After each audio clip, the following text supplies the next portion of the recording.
Close Microsite.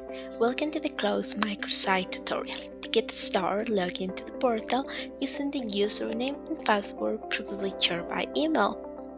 Reviewing the Close Microsite. Once inside, click the Microsites option. There you can see all contracted microsites if you have more than one. Select the one you want to use and click its name to view the details. Share the Close Microsite.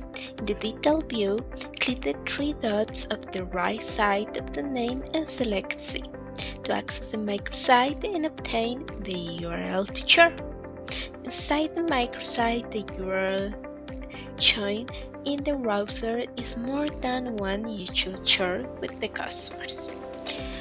You can also share the microsite using clear code. To do so, in the microsite details, click the clear code option, then save it to the file format you preferred and share it with your customers. Customer experience. Once the customer has access to the microsite, they must complete the following files: document, identification number of the user associated with the invoice. Reference. This corresponds to transaction identifier. Alternative reference. Additional data defined when creating the payment order.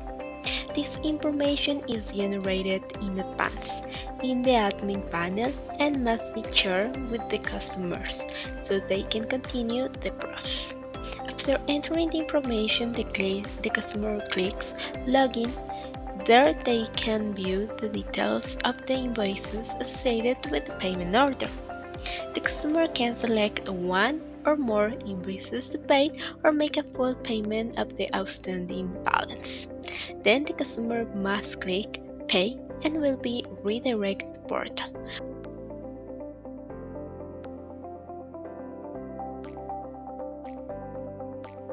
where they can choose the payment method and complete the transaction.